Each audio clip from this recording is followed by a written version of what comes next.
الحمدللہ رب العالمین والصلاة والسلام علی سید المرسلین اما بعد فاعوذ باللہ من الشیطان الرجیم بسم اللہ الرحمن الرحیم والصلاة والسلام علیک یا رسول اللہ وعلی آلک واصحابک یا حبیب اللہ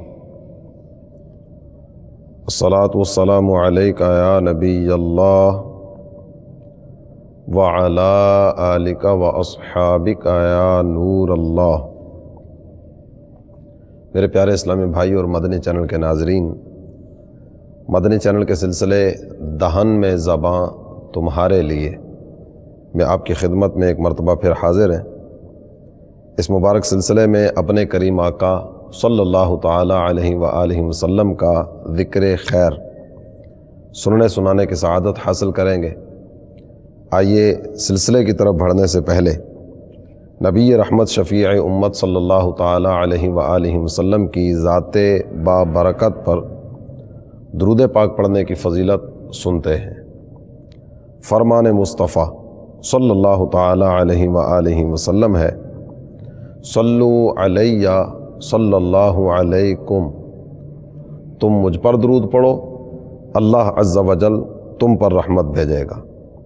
صلو علی الحبیب صلی اللہ تعالی علی محمد وعلی آلہ وصحبہ وبارک وسلم۔ میرے پیارے اسلامی بھائی اور مدنی چینل کے ناظرین، سلسلے کی ابتدا میں آئیے کچھ اچھی نیتیں کرنے کی سعادت بھی حاصل کریں تاکہ ثواب بھی ملے۔ اللہ عز و جل کی رضا پانے، ثواب کمانے اور اپنی آخرت بنانے کے لیے از ابتدا تا انتہا توجہ کے ساتھ سننے کی سعادت حاصل کروں گا۔ چونکہ اس سلسلے میں ہم اپنے کریم آقا صلی اللہ تعالی علیہ وآلہ وسلم کا ذکر خیر سنائیں گے، تو کیا ہی اچھا ہو کہ یہ نیت بھی شامل ہو کہ جب جب نبی محترم شفیع امم تاجدار عرب و عجم صلی اللہ تعالی علیہ وآلہ وسلم کا ذکر مبارک آئے گا تو پورا درود صلی اللہ تعالی علیہ وآلہ وسلم پڑھنے کی سعادت حاصل کروں گا۔ یہ بھی نیت کیجئے جو سیکھیں گے سب کو سکھاتے چلیں گے، دیے سے دیے کو جلاتے چلیں گے۔ صلو علی الحبیب صلی اللہ تعالی علی محمد وعلی آلہ وصحبہ وبارک وسلم۔ میرے پیارے اسلامی بھائیوں اور مدنی چینل کے ناظرین، خصائص کبریٰ میں علامہ سیوطی رحمۃ اللہ علیہ نے، دلائل النبوہ میں ابو نعیم نے ایک بڑا ہی دلچسپ واقعہ ذکر فرمایا۔ آپ جانتے ہیں کہ حق و باطل کا سب سے پہلا معرکہ میدان بدر میں سجا، جہاں مختصر سا لشکر ہے جو نبی پاک صلی اللہ تعالی علیہ وآلہ وسلم کی قیادت میں تشریف فرما ہوا، اور دوسری طرف ایک جم غفیر ہے کفار ناہنجار کا، جو اس ناپاک سوچ اور اس ناپاک جذبے کے ساتھ میدان میں اترے تھے کہ ہم معاذ اللہ ثم معاذ اللہ اسلام کو صفحہ ہستی سے مٹا دیں گے۔ یہ سوچ لے کر یہ میدان میں آئے کہ آج کے اس معرکے کے بعد دنیا میں نہ کوئی کلمہ پڑھنے والا رہے گا، نہ اسلام کا نام لینے والا رہے گا، اور نہ ہی پیغمبر اسلام صلی اللہ تعالی علیہ وآلہ وسلم کا کوئی حامی و مددگار رہے گا۔ یہ گندی سوچ لے کر اور یہ ناپاک عزائم لے کر یہ حضرات میدان بدر کی طرف بڑھے۔ اللہ تعالی جل جلالہ نے کم من فئۃ قلیلۃ غلبت فئۃ کثیرۃ بإذن اللہ، اس کے جلوے دکھائے۔ اس آیت کریمہ میں ارشاد فرمایا جا رہا ہے کتنی ہی چھوٹی چھوٹی جماعتیں ایسی ہوتی ہیں جو اللہ عز و جل کے اذن سے، اس کی اجازت سے، اس کی تائید و نصرت سے، اس کی مدد سے بڑی بڑی جماعتوں پر غالب آ جاتے ہیں۔ اس کے جلوے میدان بدر میں نظر آئے، 313 مسلمان ہیں اور دوسری طرف 1000 کا لشکر ہے۔ ان 313 کے پاس کوئی لمبا چوڑا سامان حرب، سامان جنگ نہیں ہے، کوئی تلواروں کی اتنی فراوانی نہیں ہے، کوئی نیزے، بھالے، تیر، کمان، کوئی اتنا لمبا چوڑا سرمایہ ہے ہی نہیں۔ خود قرآن نے ذکر کیا نا، وَلَقَدْ نَصَرَكُمُ اللَّهُ بِبَدْرٍ وَأَنْتُمْ أَذِلَّةٌ، تحقیق اللہ نے تمہاری مدد فرمائی بدر میں حالانکہ تم بے سر و سامان تھے۔ بے سر و سامانی کے عالم میں یہ 313 میدان میں اترتے ہیں، 1000 کا لشکر سامان جنگ کے ساتھ لیس ہو کر میدان میں پہنچتا ہے۔ اللہ کی مدد کس انداز میں آتی ہے؟ 14 حضرات صحابہ اکرام علیہم رضوان نے جام شہادت نوش کیا، جبکہ دوسری طرف 70 مارے گئے، 70 کو قیدی بنا کر لے آئے۔ یہ اللہ تعالی جل جلالہ کی طرف سے مسلمانوں کے لیے ایک بہت بڑی مدد اور بہت بڑی نصرت تھی۔ جب یہ جنگ ہو گئی، اس جنگ میں بڑے بڑے لوگ مارے گئے۔ اس امت کا فرعون کہا جاتا ہے ابو جہل کو، ابو جہل بھی اس جنگ میں مارا گیا۔ میدان بدر میں شکست دوچار ہونے کے چند روز بعد حتیم کعبہ، یہاں 2 کافر بیٹھے ہوئے ہیں، آپس میں گفتگو چل رہی ہے۔ ایک کا نام ہے عمیر بن وہب اور دوسرے کا نام ہے صفوان بن امیہ۔ عمیر یہ قریش کے ان افراد میں سے ہے کہ جو نبی پاک صلی اللہ تعالی علیہ وآلہ وسلم اور آپ کے صحابہ کو تکلیف پہنچانے میں کوئی بھی موقع ہاتھ سے نہیں جانے دیتا تھا۔ یہاں اس کے ساتھ جو معاملہ آیا نا، اس کے ساتھ جو معاملہ یہاں پیش آیا وہ یہ تھا کہ اس کا اپنا بیٹا وہب بن عمیر یہ بدر کے ان 70 قیدیوں میں تھا کہ جو نبی پاک صلی اللہ تعالی علیہ وآلہ وسلم کے صحابہ قید کر کے اپنے ساتھ مدینہ طیبہ میں لے گئے تھے۔ ان کی آپس میں گفتگو ہونے لگی۔ عمیر کہنے لگا کہ صفوان، میں بدر میں جو ہمارے ساتھ واقعات پیش آئے ان کا سوچتا ہوں نا تو میرا کلیجہ منہ کو آنے لگتا ہے، دل دھک دھک کر کے بیٹھتا ہے۔ کس ذلت کے ساتھ ہم میدان سے شکست کھا کے آئے۔ حقیقت بھی ایسی تھی، ابو جہل مارا گیا، بڑے بڑے نامی گرامی کافر مارے گئے۔ مکہ مکرمہ کا تقریباً کوئی بھی خاندان ایسا نہیں تھا کہ جس خاندان کا کوئی نہ کوئی فرد واصل جہنم نہ ہوا ہو۔ بڑی تکلیف ہوتی ہے جب وہ بدر کے نظارے، بدر کے واقعات یاد آتے ہیں۔ صفوان کہنے لگا حقیقت یہی ہے کہ جب سے ہم بدر سے واپس آئے نا، زندگی کا تو لطف ہی جاتا رہا، ہمیں وہ رہ رہ کر زخم تازے ہوتے محسوس ہوتے ہیں کہ ہمارا فلاں بھی گیا، فلاں بھی گیا، فلاں بھی گیا، اور فلاں فلاں ہمارے عزیز رشتہ دار وہ تو قید میں ہیں۔ عمیر کہنے لگا تو نے سچ کہا، اگر مجھ پر کچھ قرض وغیرہ نہ ہوتا کہ جس کو میں ادا نہیں کر سکتا، اور میرے بال بچے نہ ہوتے کہ میرے دنیا سے جانے کے بعد جن کے برباد ہو جانے کا مجھے ڈر ہے، تو میں یہاں سے مدینہ طیبہ کا سفر کرتا اور معاذ اللہ ثم معاذ اللہ محمد صلی اللہ تعالی علیہ وآلہ وسلم کا کام تمام کر کے یوں سارا ہی قصہ ختم کر دیتا۔ اس وقت دیکھو میرے پاس ایک بہانہ بھی موجود ہے کہ میرا بیٹا ان کی قید میں۔ صفوان نے جب یہ بات سنی نا تو کہنے لگا سنو، تمہارے 2 ہی مسئلے ہیں نا، ایک تو یہ کہ تمہارا قرض ہے اور دوسرا یہ کہ تمہیں اپنے بال بچوں کی کفالت کی فکر ہے۔ تم اپنے ان دونوں معاملات کی ٹینشن چھوڑو، تمہارا قرض میں اپنے ذمہ لیتا ہوں، جس کو جتنا بھی دینا ہے نا میں تمہاری طرف سے رقم کی ادائیگی کر دوں گا، اور باقی رہا تمہارے بال بچوں کا معاملہ، اگر تمہیں کچھ ہوا، دیکھو اس وقت میں حتیم کعبہ میں بیٹھا ہوں، یہ کعبۃ اللہ سامنے ہے، تو میں تم سے یہ وعدہ کرتا ہوں کہ جب تک میں زندہ رہوں گا نا تمہارے بچوں کی، تمہاری بیوی کی کفالت میں کرتا رہوں گا۔ عمیر جب یہ بات طے ہوئی نا تو کہنے لگا ٹھیک ہے، اگر تم میرے یہ دونوں مسائل حل کر دیتے ہو، میرے قرض کی ادائیگی کی صورت ہو جاتی ہے اور ساتھ ہی ساتھ میرے بچوں کی کفالت کا انتظام بھی ہو جاتا ہے، تو میں بسر و چشم اس بات کو قبول کرنے کے لیے تیار ہوں، نہیں بالکل دل سے تیار ہوں کہ میں یہ کام کرنے کے لیے نکلوں گا۔ صفوان کہنے لگا ٹھیک ہے، مجھے یہ ساری باتیں قبول ہیں۔ عمیر کہتا ہے سنو، ابھی تو کام ہوا نہیں نا، ابھی تو میں یہاں سے جاؤں گا، مدینہ طیبہ کا سفر ہے، وہاں پہنچوں گا، وہاں پہنچ کر جو میں ایک ارادہ لے کر جا رہا ہوں، اس ارادے کی تکمیل کے لیے آگے قدم بڑھاؤں گا۔ تم سے ایک وعدہ لینا چاہتا ہوں، وہ وعدہ یہ ہے کہ ابھی جو ہماری آپس کی بات ہوئی ہے نا، یہ آپس کی بات آپس میں رہے، کسی تیسرے کے سامنے اس کا ذکر نہیں کرنا۔ صفوان کہتا ہے ٹھیک ہے، مجھے بالکل قبول ہے، میں کسی کے سامنے اس کا ذکر نہیں کروں گا۔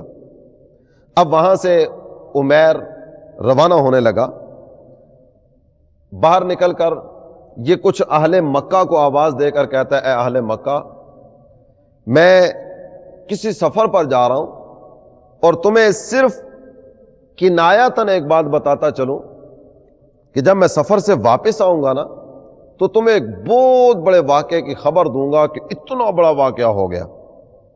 یہ کہنے کے بعد یہ یہاں سے چلا، مدینہ طیبہ کا قصد کیا، اونٹنی پر سوار ہوا اور اپنی تلوار کو زہر کے ساتھ سینچ کر اپنے ساتھ لے چلا۔ زہر میں تلوار سینچنے کا ایک مقصد جو ہوا کرتا تھا وہ یہ تھا کہ ویسے اگر تلوار کی ضرب لگے یا ویسے اگر خنجر وغیرہ کی ضرب لگے تو زخم بھر جانے کی توقع ہوتی ہے، علاج معالجے کی صورتیں ہو سکتی ہیں، لیکن اگر یہ تلوار زہر میں بجھی ہوئی ہے نا اور یہ تلوار کی ہلکی سی خراش بھی لگ گئی تو جہاں زخم آئے گا نا تلوار کے ذریعے زخم میں زہر سرایت کرے گا، تو جس کے زخم کے ذریعے زہر سرایت کر گیا اب اس کے زندہ بچنے کے امکانات نہ ہونے کے برابر ہوتے تھے۔ اپنی طرف سے یہ پوری تیاری کر کے چلا۔ جب یہ مدینہ طیبہ پہنچتا ہے، مسجد نبوی شریف علی صاحبہ الصلاۃ والسلام کے دروازے پر سیدنا عمر فاروق اعظم رضی اللہ عنہ تشریف فرمائے، آپ کے ساتھ کچھ دیگر صحابہ کرام علیہم رضوان بھی حاضر ہیں، اور یہ حضرات آپس میں بیٹھ کر اللہ تعالی جل جلالہ نے جو میدان بدر میں مدد فرمائی تھی، نصرت فرمائی تھی، کس انداز میں کفار ناہنجار کو منہ کی کھانی پڑی تھی، یہ حضرات اس کا ذکر کر رہے تھے۔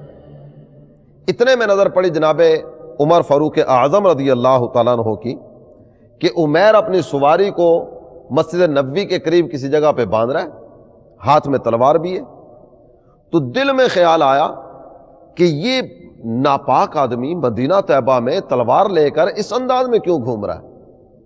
نبی پاک صلی اللہ تعالی علیہ وآلہ وسلم کی خدمت میں جا کر عرض کیا جائے کہ حضور عمیر اس انداز میں تلوار لہراتا ہوا مسجد نبوی کے قریب موجود ہے۔ شاہ کونین نانا حسن و حسین صلی اللہ تعالی علیہ وآلہ وسلم نے اطلاع پانے پر ارشاد فرمایا کہ عمیر کو میرے پاس لے آؤ۔ عمیر کو لایا جاتا ہے، حضور صلی اللہ تعالی علیہ وآلہ وسلم فرماتے ہیں عمیر آگے آ جاؤ۔ عمیر کچھ آگے بڑھتے ہیں، فرمایا کہو کیسے آنا ہوا؟ عمیر کہتا ہے اللہ آپ کی صبح خیر کرے۔ یہ ذو معنی لفظ اس نے بولا، سرکار دو عالم صلی اللہ تعالی علیہ وآلہ وسلم نے ارشاد فرمایا کہ ہم مسلمان ہیں اور ان سے بہتر کلمات اللہ تعالی جل جلالہ نے ہمیں عطا فرمائے اور وہ ہیں السلام علیکم، تم پر سلامتی ہو۔ خیر یہ سلام جو ہے نا السلام علیکم، یہ اہل جنت کا سلام بھی ہے۔ یہ بتاؤ تمہارا ارادہ کیا ہے، تم کس ارادے سے یہاں مدینہ طیبہ میں آئے؟ عمیر کہتا ہے آپ کو تو پتہ ہے نا کہ میرا بیٹا وہب آپ کی قید میں، میں اپنے بیٹے کو چھڑانے کے لیے آیا ہوں۔ نبی پاک صلی اللہ تعالی علیہ وسلم نے ارشاد فرمایا عمیر اگر تم واقعی اپنے بیٹے کو چھڑانے کے لیے آئے ہو نا، یہ تمہارے ہاتھ میں تلوار کیوں ہے؟ کیونکہ جب کسی کو قید سے چھڑانا ہوتا ہے تو وہ تو پھر عرض معروض والا انداز ہوتا ہے نا، تلواریں لہراتے ہوئے تھوڑا جایا جاتا ہے، تمہارے ہاتھ میں تلوار کیوں ہے؟ عمیر کہنے لگا ان تلواروں کا خدا برا کرے، ان تلواروں نے تو ہمیں کسی کام کا نہیں چھوڑا، ان کی وجہ سے تو آج ہم اس نوبت پر پہنچے ہیں۔ میرا تلوار لانے میں کوئی برا ارادہ نہیں ہے، میں تو صرف اپنے بیٹے کو چھڑانے کی بات کرنے آیا ہوں۔ نبی پاک صلی اللہ تعالی علیہ وآلہ وسلم نے ایک دو مرتبہ عمیر سے پوچھا، عمیر جو مقصد لے کر آئے ہو نا اس مقصد کا اظہار کرو۔ عمیر کہتا ہے کہ نہیں، میرا اس کے علاوہ آنے کا کوئی مقصد نہیں۔ جب بات یہاں پہنچتی ہے نا تو میرے مدنی چینل کے ناظرین، آپ کی توجہ میں یہ چیز ہونی چاہیے کہ عمیر اور صفوان حتیم کعبہ میں بیٹھ کر معاذ اللہ ثم معاذ اللہ نبی محترم شفیع امم صلی اللہ تعالی علیہ وآلہ وسلم کو شہید کرنے کا منصوبہ بنا چکے ہیں۔ جب اس نے واضح طور پر صاف صاف کھلی کھلی سیدھی سیدھی بات نہیں کی تو نبی پاک صلی اللہ تعالی علیہ وسلم نے فرمایا، عمیر تم کس کام کے لیے آئے، یہ تم بتاؤ گے یا میں بتاؤں؟ عمیر کہنے لگا کہ میں نے جو دل میں تھا وہ آپ کے سامنے رکھ دیا، میرا ایسا ویسا کوئی ارادہ نہیں ہے۔ نبی محترم صلی اللہ تعالی علیہ وآلہ وسلم نے ارشاد فرمایا، عمیر اگر تمہارا کوئی اس طرح کا ارادہ نہیں ہے تو یہ بتاؤ جو تمہاری اور صفوان کی حتیم کعبہ میں بیٹھ کر گفتگو ہوئی تھی وہ کیا تھی؟ یہ فرمانے کے بعد نبی محترم صلی اللہ تعالی علیہ وآلہ وسلم نے ساری بات بالکل واضح واشگاف انداز میں ابتدا سے لے کر انتہا تک بیان کر دی۔ جب حضور انور صلی اللہ تعالی علیہ وآلہ وسلم کے لبہائے مبارکہ سے ساری بات سن لی تو اب تو عمیر سکتے میں آ گیا نا، حیرت و استعجاب کے سمندر میں غوطہ زن، آنکھیں پھٹی کی پھٹی رہ گئیں۔ نبی پاک صلی اللہ تعالی علیہ وآلہ وسلم کے چہرہ انور ہی کو تکتا چلا جا رہا ہے، سمجھ نہیں آ رہی کیا ہوا کہ میں نے ایک بات جو صرف ایک آدمی کے ساتھ کی، وہ بھی مکہ مکرمہ میں بیٹھ کر کی، حتیم کعبہ میں بیٹھ کر کی، کوئی آس پاس نہیں ہے، یہ مدینہ طیبہ میں بیٹھتے ہوئے کیسے جان رہے ہیں؟ جب یہ ساری بات سنی، دل کی ظلمت، دل کی تاریکی، دل کا اندھیرا چھٹ گیا، عمیر کی زبان پر کلمہ طیبہ جاری ہوا۔ نبی پاک صلی اللہ تعالی علیہ وآلہ وسلم کی خدمت اقدس میں عرض کرتے ہیں، آقا جس وقت میری اور صفوان کی آپس میں بات ہوئی تھی نا، حتیم کعبہ میں ہم دونوں کے علاوہ تیسرا کوئی بھی نہیں تھا۔ میرا دل یہ گواہی دیتا ہے کہ جس رب نے اپنے محبوب کو حتیم کعبہ میں جو کئی سو کلومیٹر کی مسافت پر جگہ موجود ہے وہاں بیٹھ کر ہونے والی گفتگو سے آگاہ فرمایا تو یقیناً آپ اللہ کے رسول ہیں، آپ اللہ کے نبی ہیں۔ کلمہ پڑھا، نبی محترم صلی اللہ تعالی علیہ وآلہ وسلم کی غلامی میں اپنے آپ کو پیش کیا، اور یہ عمیر جو چند لمحے پہلے دشمن رسول کی صورت میں آئے تھے، یہ عمیر جو کچھ وقت پہلے نبی پاک صلی اللہ تعالی علیہ وآلہ وسلم کو معاذ اللہ ثم معاذ اللہ شہید کرنے کے ناپاک ارادے سے تلوار لہرا رہے تھے، آج سرکار کے قدموں میں حاضر ہیں، اور یہ عمیر حضرت عمیر بنے، یہ عمیر سیدنا عمیر بنے کہ اللہ تعالی جل جلالہ نے مرتبہ صحابیت عطا فرمایا۔ جب یہ کلمہ پڑھ کے مسلمان ہوئے، نبی پاک صلی اللہ تعالی علیہ وسلم نے اپنے صحابہ سے ارشاد فرمایا، میرے صحابہ عمیر اب تمہارا مسلمان بھائی ہے، اپنے اس بھائی کو دین کے مسائل سمجھاؤ اور سنو، اس کے بیٹے کو بھی آزاد کر دو۔ نبی محترم صلی اللہ تعالی علیہ وآلہ وسلم اللہ تعالی جل جلالہ کے فضل و کرم سے، اللہ کی عطا سے غیبوں پر باخبر ہیں۔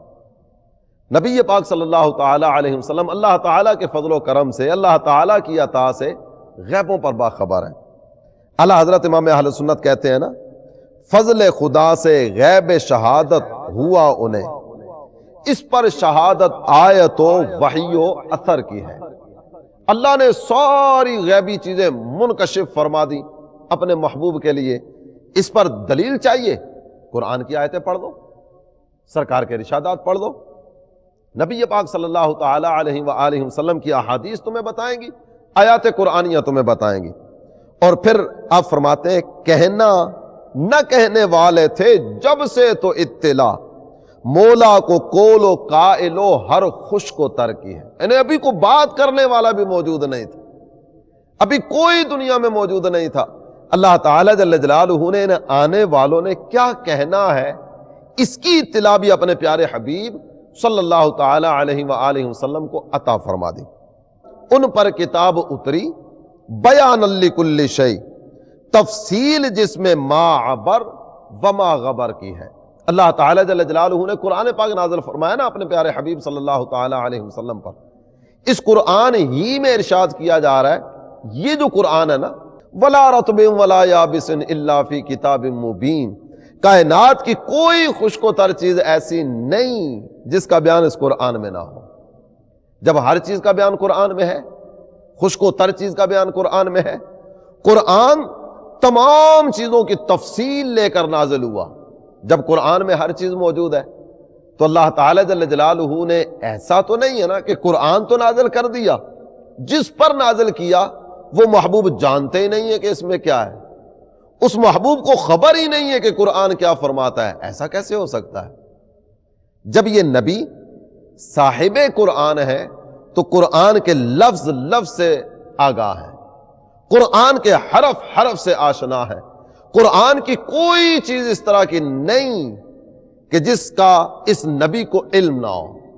اللہ تعالیٰ جل جلالہ نے سارے کے سارے قرآن کا علم ان کو عطا کیا نا، تو قرآن میں ہر خشک و تر چیز کا بیان ہے، قرآن میں ہر چیز کا بیان ہے، تو اللہ تعالیٰ جل جلالہ نے ہر چیز کا علم اپنے محبوب کو عطا فرمایا۔ جب اللہ تعالیٰ جل جلالہ نے نبی محترم صلی اللہ تعالی علیہ وآلہ وسلم کو اپنا دیدار کروا دیا تو اس سے بڑھ کر اور کیا چیز ہوگی جو اس محبوب سے چھپانے والی ہوگی؟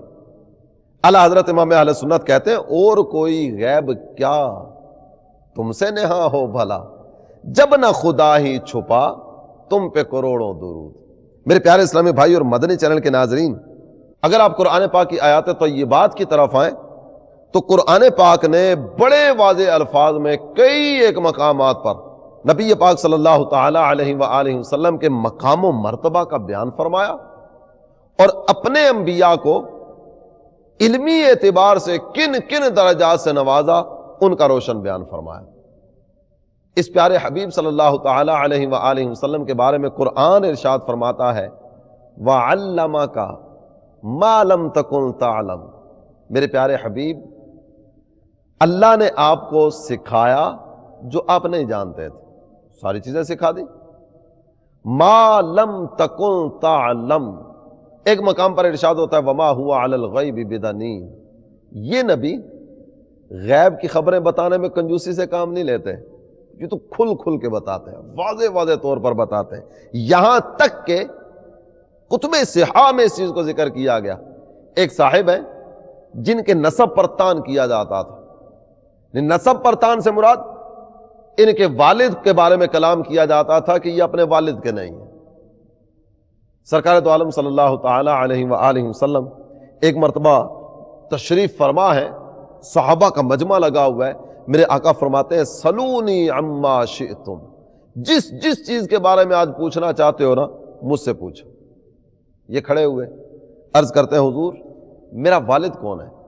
سرکار دو عالم صلی اللہ تعالی علیہ وآلہ وسلم نے فرمایا ابو کا حذافہ، تیرا باپ حذافہ ہے۔ اب آپ غور کیجئے، یہ ایک ایسا معاملہ ہے کہ جس کی خبر کوئی اور کیسے دے سکتا ہے، لیکن اللہ تعالی جل جلالہ نے اپنے محبوب کو علم عطا فرمایا، یہ جانتے ہیں، ہر چیز کے بارے میں جانتے ہیں۔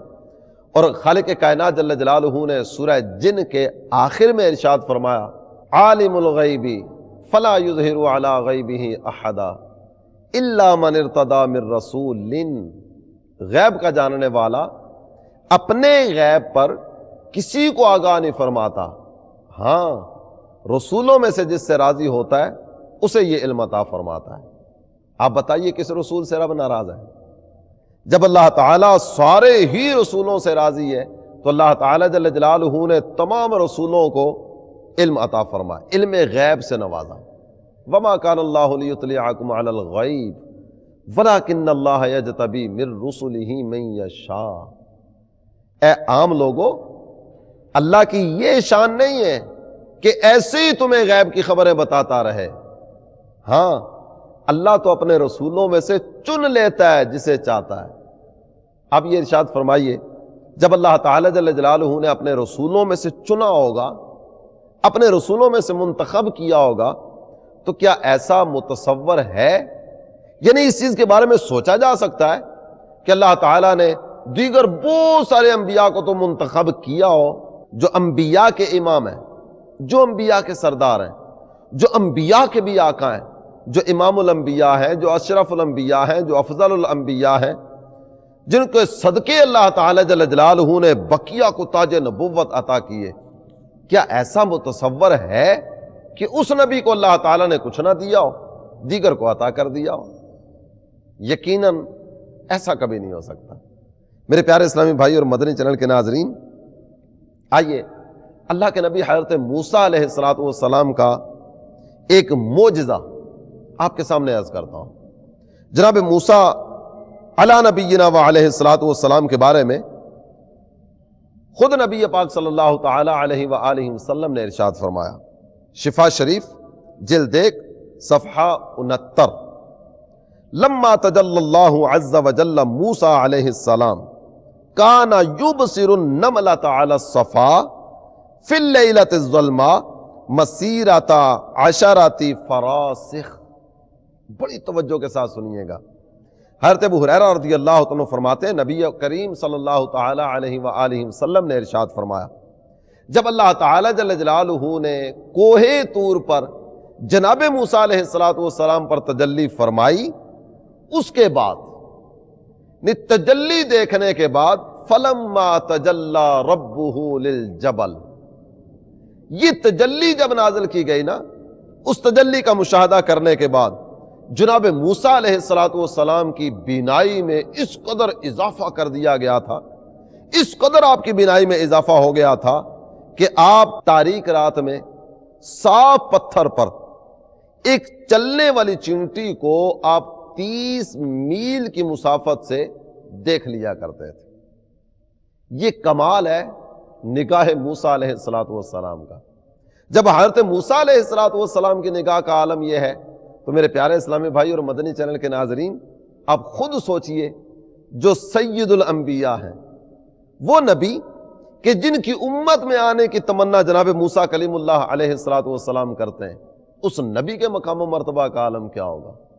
اس نبی کو اللہ تعالی جل جلالہ نے جو عزتیں، عظمتیں عطا فرمائی، ان کا اندازہ کون کرے گا؟ اللہ حضرت امام اہل سنت کہتے ہیں، عالم علم 2 عالم ہے حضور. جی ہاں، ہمارے آقا 2 جہاں کے خزانوں کے مالک ہیں، اور 2 جہاں میں ہر چیز کا علم اللہ تعالیٰ نے اپنے حبیب کو عطا فرمایا. عالم علم 2 عالم ہے حضور، آپ سے کیا عرض حاجت کیجیے. سرکار کو کیا بتائیں حضور، ہم کس تکلیف میں، ہم کس کرب میں، ہم کس اذیت سے دوچار ہیں، ان کے سامنے جا کر ہم کیا بات کریں؟ اللہ تعالیٰ نے تو انہیں علم عطا فرمایا. عالم علم 2 عالم ہے حضور، آپ سے کیا عرض حاجت کیجیے. آپ سلطان جہاں، ہم بے نوا، یاد ہم کو وقت نعمت کیجیے. سرکار کی بارگاہ میں عرض کرتے ہیں، آقا آپ تو اشرف الانبیاء، سید الانبیاء، امام الانبیاء، ہم فقیر، بے کس، بے نوا.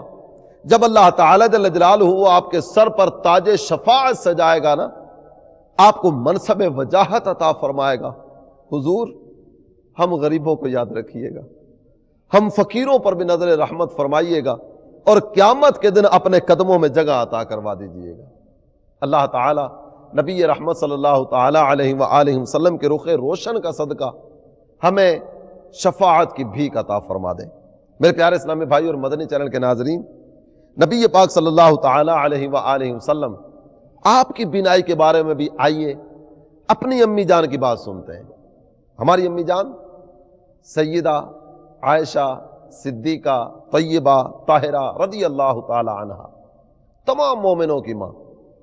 قرآن نے نبی پاک صلی اللہ تعالی علیہ وآلہ وسلم کی مبارک بیویوں کے بارے میں ارشاد فرمایا وَأَزْوَاجُهُ أُمَّهَاتُهُمْ، نبی کی بیویاں ایمان والوں کی مائیں ہیں۔ ہماری امی جان فرماتی ہیں کان رسول اللہ صلی اللہ علیہ وسلم یرا فی الظلم کما یرا فی الضوء۔ علامہ زرقانی نے مواہب میں اس کو ذکر کیا، خصائص کبریٰ میں علامہ سیوطی رحمۃ اللہ علیہ نے اسے ذکر کیا۔ نبی محترم صلی اللہ تعالی علیہ وآلہ وسلم اندھیرے میں بھی ایسے ہی دیکھا کرتے تھے جیسا کہ روشنی میں دیکھتے تھے۔ کیا تاریکی کیا اجالا، یہ ساری کی ساری رکاوٹیں ہمارے لیے ہیں۔ اندھیرے میں ہمیں کچھ نظر نہیں آتا، کم روشنی ہو پھر بھی اسی طرح سے رستہ سجائی نہیں دیتا، کم روشنی ہو کتاب سامنے پڑھی ہو ہم پڑھ نہیں سکتے، لیکن یہ نبی یہ عام آدمی تھوڑی ہے، اللہ تعالی جل جلالہ نے ان کو درجوں بلندیاں عطا فرمائی ہیں۔ یہ اسی کا نتیجہ ہے نا کہ سرکار جس طرح روشنی میں دیکھتے ہیں اسی طرح اندھیرے میں دیکھتے ہیں۔ اور پھر ایک بڑی پیاری حقیقت آپ کے سامنے رکھوں، بخاری شریف جلد 1 صفحہ 59، نبی محترم صلی اللہ تعالی علیہ وآلہ وسلم نے ارشاد فرمایا، کتنی ہی کتابوں میں سرکار کے یہ الفاظ موجود ہیں۔ نبی پاک صلی اللہ تعالی علیہ وآلہ وسلم قسمیہ ارشاد فرماتے ہیں فواللہ، اللہ کی قسم۔ ویسے بھی سرکار فرما دیں، ایک مسلمان کیسے انکار کر سکتا ہے اپنے آقا کی بات سے؟ لیکن ہمارے آقا کا انداز دیکھیے، قسمیہ ارشاد فرماتے ہیں اللہ کی قسم ما یخفی علی خشوعکم ولا رکوعکم انی لأراکم من وراء ظہری۔ سرکار فرماتے ہیں اللہ عز و جل کی قسم، نہ تمہارا رکوع مجھ پر مخفی ہے نہ تمہارا خشوع مجھ پر مخفی ہے، میں تو تمہیں اپنی پیٹھ کے پیچھے سے بھی دیکھتا ہوں۔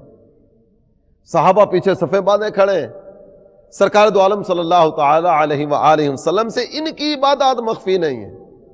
میرے پیارے اسلامی بھائی اور مدنی چینل کے ناظرین، یہاں غور طلب بات وہ یہ ہے کہ ایک ہے سیدھا سیدھا رکوع، ہیئت رکوع کی حالت، سرکار دو عالم صلی اللہ تعالی علیہ وآلہ وسلم اپنے غلاموں کے رکوع کے انداز کو بھی جانتے ہیں۔ خشوع کہا جاتا ہے قلبی کیفیت کو، دلی حالت کو۔ کوئی اللہ کی رضا کے لیے عبادت کرتا ہے، کوئی عبادت کے دوران ہی ریاکاری کی طرف نکل جاتا ہے، کسی کے دل میں دکھاوا آ جاتا ہے، کوئی نماز تو پڑھ رہا ہوتا ہے لیکن نماز پڑھتے پڑھتے قلبی خیالات منتشر ہوتے ہیں، کبھی ادھر کی بات آ گئی، کبھی ادھر کی بات آ گئی، کبھی ادھر کا خیال آ گیا، کبھی ادھر کا خیال آ گیا۔ اللہ تعالیٰ نے اس نبی کو کتنی عزتیں عطا فرمائی، کیا عظمتیں عطا فرمائی، کیا مقام رفیع عطا فرمایا کہ یہ نبی صلی اللہ تعالی علیہ وآلہ وسلم اپنے غلاموں کے رکوع کو بھی جانتے ہیں، ان کے خشوع کو بھی جانتے ہیں، ان نماز کی ظاہری حالت کو بھی جانتے ہیں، اور نیت کیا ہے، توجہ کس طرف ہے، ارادہ کس طرح کا ہے، سوچ کس طرح کی ہے، کس ذہن کے ساتھ اپنے رب کی بارگاہ میں حاضر ہے، سرکار قلبی کیفیات سے بھی آگاہ ہیں۔ اللہ تعالی نبی رحمت صلی اللہ تعالی علیہ وآلہ وسلم کے رخ روشن کا صدقہ ہم سب کو عبادت پر استقامت نصیب فرمائے، اپنی بارگاہ میں جھکنا نصیب فرمائے، نماز پنجگانہ ادا کرنا نصیب فرمائے، اللہ تعالی محبت قرآن نصیب فرمائے، سرکار کے مبارک چہرے کا صدقہ، محبوب کی مبارک نگاہ کا واسطہ اللہ تعالی جل جلالہ عبادت میں ہمارا دل لگا دے۔ میرے پیارے اسلامی بھائی اور مدنی چینل کے ناظرین، ترمذی جلد 2 صفحہ 57، میرے آقا صلی اللہ تعالی علیہ وآلہ وسلم ارشاد فرماتے ہیں انی ارا ما لا ترون واسمع ما لا تسمعون، میں وہ بھی دیکھتا ہوں جو تم نہیں دیکھتے اور میں وہ بھی سنتا ہوں جو تم نہیں سنتے۔ کیا اعجاز ہے محبوب کی مبارک نگاہ کا، کیا انداز ہے نبی پاک صلی اللہ تعالی علیہ وآلہ وسلم کی نگاہ با کمال کا، اور اللہ تعالی جل جلالہ نے کس قدر رفعتیں عطا فرمائیں محبوب کی دور بھی نگاہ کو۔ یقین جانیے یہ نگاہ ویسے تو جھکی جھکی ہوتی تھی، لیکن جس طرح کسی نے کہا نا نیچی نظریں کل کی خبریں. حقیقت ایسی ہے. محبوب کی نگاہ تو جھکی ہوتی تھی لیکن کائنات کی کوئی چیز اس طرح کی نہیں تھی جو اس نگاہ سے چھپی ہوئی ہو. اعلیٰ حضرت امام اہل سنت کتنے پیارے انداز میں کہتے ہیں کہ جس طرف اٹھ گئی دم میں دم آ گیا اس نگاہ عنایت پہ لاکھوں سلام. نیچی آنکھوں کی شرم و حیا پر درود، اونچی بینی کی رفعت پہ لاکھوں سلام. صلو علی الحبیب صلی اللہ تعالی علی محمد وعلی آلہ وصحبہ وبارک وسلم.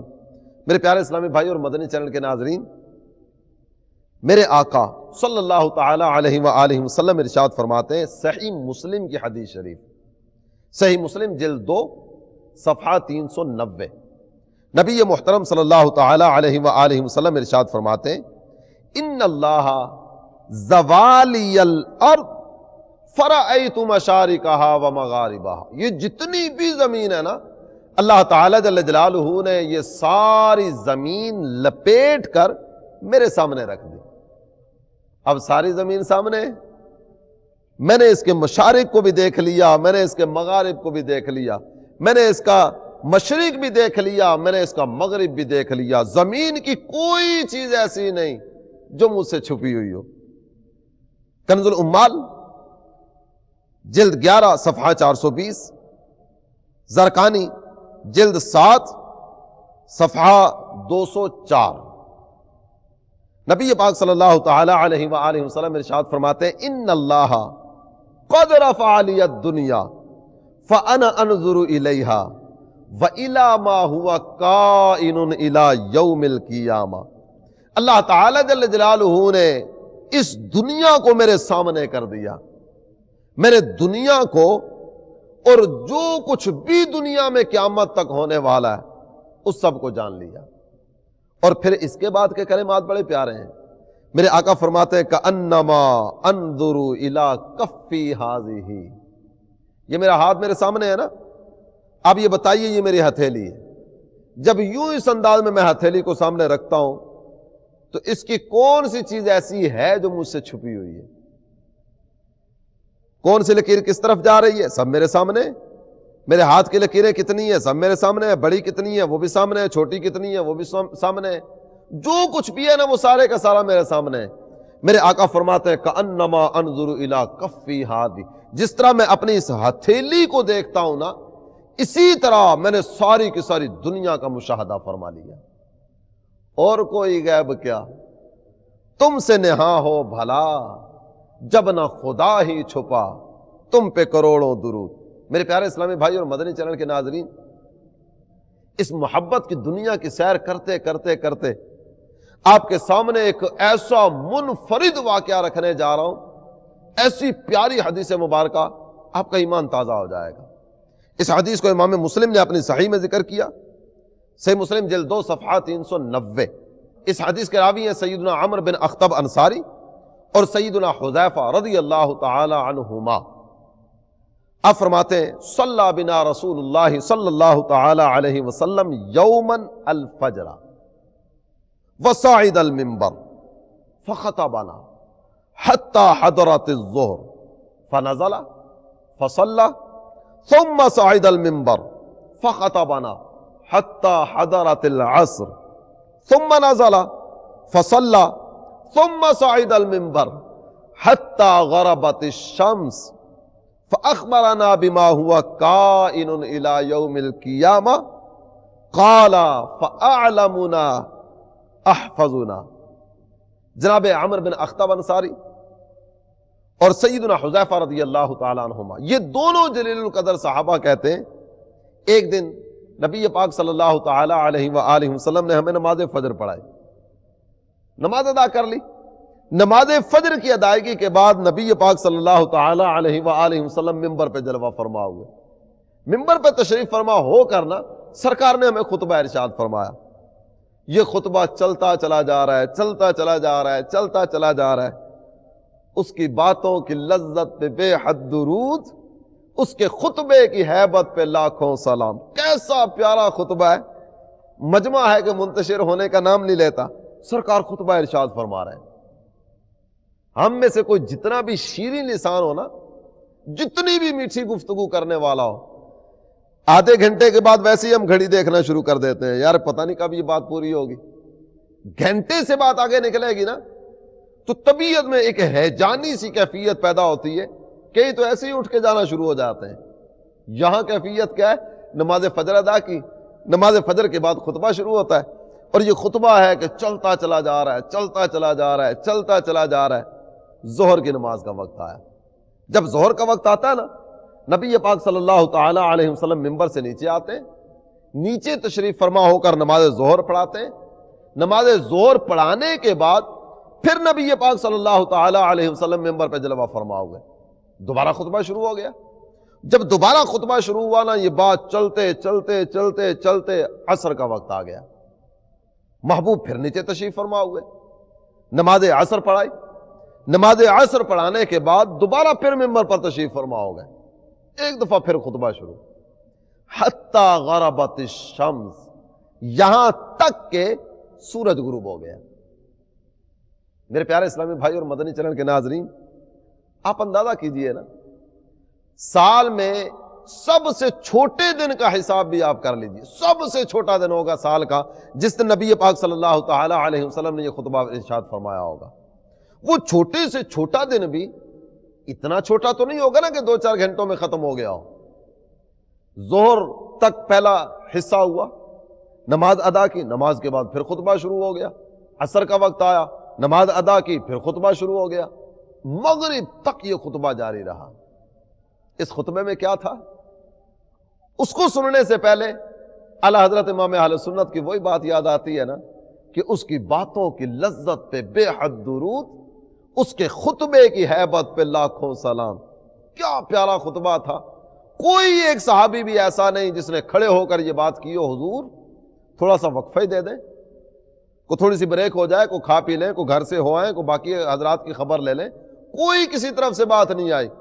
صحابہ ہیں کہ جناب محبوب کا دیدار بھی کرتے چلے جا رہے ہیں، سرکار کے مبارک خطبے کے کلمات بھی سنتے چلے جا رہے ہیں، بات بڑھتی چلی جا رہی ہے۔ فجر سے لے کر مغرب تک یہ خطبہ ارشاد فرمایا۔ اس خطبے میں بیان کیا ہوا؟ فَأَخْبَرَنَا بِمَا هُوَ كَائِنٌ إِلَى يَوْمِ الْقِيَامَةِ۔ دو صحابہ ہیں اس حدیث کو بیان کرنے والے، امام مسلم نے اپنی صحیح میں ذکر کیا، اور یہ صحیح مسلم صحاح ستہ میں ہے۔ نبی پاک صلی اللہ تعالی علیہ وآلہ وسلم نے اس خطبے میں کیا ارشاد فرمایا؟ کہتے ہیں فَأَخْبَرَنَا بِمَا هُوَ كَائِنٌ إِلَى يَوْمِ الْقِيَامَةِ، قیامت تک کیا کیا ہونے والا تھا وہ سارے کا سارا نبی پاک صلی اللہ تعالی علیہ وآلہ وسلم نے ہمیں بتایا، ہر چیز کی خبر دی، ابتدا سے لے کر انتہا تک۔ اور پھر کہتے ہیں فَأَعْلَمُنَا أَحْفَظُنَا، ہم میں سب سے بڑا عالم پتہ کون ہوتا تھا؟ سب سے بڑا عالم وہ کہ جسے نبی پاک صلی اللہ تعالی علیہ وآلہ وسلم کے اس دن کے خطبے کی زیادہ باتیں یاد ہوتی ہیں۔ سرکار نے ایک ایک چیز سے پردہ اٹھایا نا، وہ ساری کی ساری چیزیں ان کے سامنے ذکر کر دیں۔ اور یہ تو ایک حدیث آپ کے سامنے اس انداز کی آئی کہ نبی پاک صلی اللہ تعالی علیہ وآلہ وسلم نے خطبہ ارشاد فرمایا اور بات بڑھتی بڑھتی یہاں تک پہنچی۔ کئی ایک روایات اس طرح کی موجود ہیں کہ جن میں نبی محترم صلی اللہ تعالی علیہ وآلہ وسلم نے کس پیارے انداز میں ایک ایک چیز سے پردہ اٹھایا۔ آئیے صحابی رسول سیدنا عمر فاروق اعظم رضی اللہ تعالیٰ عنہ کی ایک روایت بھی سنتے چلیں۔ آپ ارشاد فرماتے ہیں، صحیح بخاری جلد 1 صفحہ 453 پر اس حدیث کو ذکر کیا گیا، قام فینا رسول اللہ صلی اللہ علیہ وسلم مقاما، سرکار ایک دن ہمارے درمیان جلوہ فرما ہوئے، خطبہ ارشاد فرمانا شروع کیا۔ فاخبرنا عن بدء الخلق، گفتگو پتہ ہے کہاں سے شروع ہوئی؟ مخلوق کی ابتدا سے، مخلوق کب بنی وہاں سے گفتگو شروع ہوئی، بات چلتی چلی جا رہی ہے، چلتی چلی جا رہی ہے، چلتی چلی جا رہی ہے، حتی دخل اہل الجنت منازلہم واہل النار منازلہم، بات ابتدائے خلق سے چلی، محبوب بیان کرتے چلے جا رہے ہیں، بیان کرتے چلے جا رہے ہیں، بیان کرتے چلے جا رہے ہیں، یہاں تک کہ جنتی جنت میں چلے گئے، جہنمی جہنم میں چلے گئے، مخلوق کی ابتدا سے انتہا تک نبی پاک صلی اللہ تعالی علیہ وآلہ وسلم نے ایک ایک بات ہمارے سامنے بیان فرما دی۔ میرے پیارے اسلامی بھائی اور مدنی چینل کے ناظرین، یقین جانیے ہمارے آقا صلی اللہ تعالی علیہ وآلہ وسلم اللہ کی مخلوق میں سب سے بڑے عالم ہیں۔ اللہ نے جو علم ان کو عطا فرمایا، کبھی بھی ایسا نہیں ہوا، نہ ہو سکتا ہے کہ سرکار نے بات فرمائی ہو وہ بات ذرہ برابر بھی آگے پیچھے ہوئی ہو۔ صحیح مسلم جلد 2 صفحہ 102۔ بدر کا دن ہے، نبی پاک صلی اللہ تعالی علیہ وسلم اپنے صحابہ کے ساتھ میدان بدر میں تشریف فرمائے، نشان لگ رہے ہیں، ہذا مصرع فلان، یہ جو جگہ ہے نا یہ فلاں کافر کے گرنے کی جگہ ہے۔ وَيَدَعُ يَدَهُ عَلَى الْأَرْضِ، سرکار زمین پر اپنے ہاتھ رکھ کر بتا رہے ہیں، محبوب اپنا ہاتھ زمین پر رکھ کر بتا رہے ہیں یہ جو جگہ ہے نا یہ فلاں کافر کے گرنے کی جگہ ہے، کل فلاں مرے گا، یہاں اس کی لاش گرے گی۔ راوی کہتے ہیں فما مات احدهم عن موضع ید رسول اللہ، جو نبی پاک صلی اللہ تعالی علیہ وسلم نے فرمایا تھا، رب کعبہ کی قسم کوئی ایک کافر بھی ایسا نہیں کہ سرکار نے فرمایا یہاں گرے گا وہ ادھر گر گیا ہو، یہ یہاں گرے گا وہ ادھر گر گیا ہو، کوئی ایک بھی ایسا نہیں۔ نبی پاک صلی اللہ تعالی علیہ وآلہ وسلم نے جس کے گرنے کی جو جگہ بتائی اس کی لاش وہیں آ کر گری۔ کیوں نہ ہو، تمہارے منہ سے جو نکلی وہ بات ہو کے رہی، کہا جو دن کو کہ شب ہے تو رات ہو کے رہی۔ اللہ تعالی ہمیں اس مقدس بارگاہ کا با ادب رکھے، اللہ تعالیٰ اپنا ادب نصیب فرمائے، اپنے پیارے حبیب صلی اللہ تعالی علیہ وسلم کا ادب نصیب فرمائے، اپنے محبوب بندوں کا با ادب رکھے۔ سلسلے کا وقت اپنے اختتام کی طرف بڑھا، آئیے مل کر دعا کرتے ہیں اور اس دعا پر اپنی گفتگو کا اختتام کرتے ہیں کہ محفوظ صدا رکھنا خدا بے ادبوں سے، اور مجھ سے بھی سرزد نہ کبھی بے ادبی ہو، آمین بجاہ النبی الامین صلی اللہ تعالی علیہ وآلہ وسلم۔